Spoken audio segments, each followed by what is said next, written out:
নমস্কার বন্ধুরা, welcome to Rina's kitchen. আজ আমি আপনাদের সাথে শেয়ার করব একটি সিম্পল এবং ইজি রেসিপি। এই রেসিপির নাম হচ্ছে চিচিঙ্গা চিংড়ি। প্রথমেই আমি এখানে 3টে চিচিঙ্গা নিয়েছি। চিচিঙ্গাগুলোর খোসাগুলো ছাড়িয়ে নিয়ে আমি মিডিল থেকে একদম কুচি কুচি করে কেটে নিয়েছি। তারপর চিচিঙ্গার মধ্যে সামান্য নুন দিয়ে আমি এটাকে একটু কিছুক্ষণ রেখে দিয়ে চিপে চিপে জলগুলো ঝরিয়ে নিচ্ছি।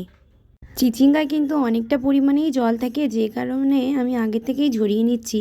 দেখুন, অনেকটা পরিমাণেই কিন্তু জল চিচিঙ্গা থেকে বেরিয়ে গেছে।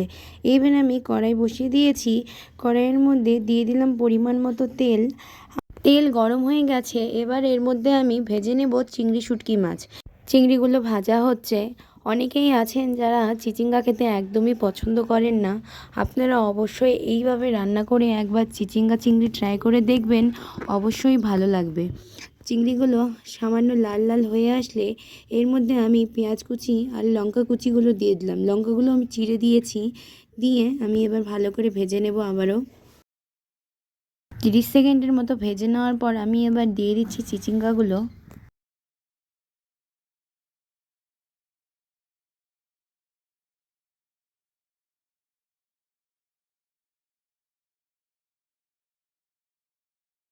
চিচিঙ্গাগুলো দিয়েই আমি একটু ভালো করে নাড়াচাড়া করে নিয়েই লিড দিয়ে ঢেকে দিচ্ছি। 5 মিনিটের মতো ঢেকে রেখেছিলাম। এবার ঢাকনা খুলে দিচ্ছি। এবার আবারও একটু ভালো করে নাড়াচাড়া করে দিব। এইবার আমি কিছু মশলা অ্যাড করে দিব।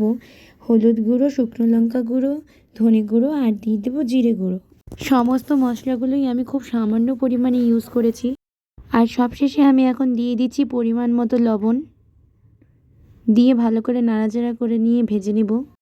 অন্তত 10-15 মিনিট ধরে চিচিঙ্গাগুলো ভেজে নেব। ভেজে নেওয়ার পরে এক পর্যায়ে গিয়ে চিচিঙ্গাগুলো একদম কমে আসবে। এইভাবেই তৈরি হয়ে যাবে চিচিঙ্গা চিংড়ির এই রেসিপি। বাড়িতে অবশ্যই ট্রাই করবেন, ভালো লাগবেই লাগবে। আর আমার ভিডিওগুলো ভালো লেগে থাকলে অবশ্যই লাইক, কমেন্ট, শেয়ার এবং সাবস্ক্রাইব করে দিয়ে পাশে থাকবেন। ধন্যবাদ।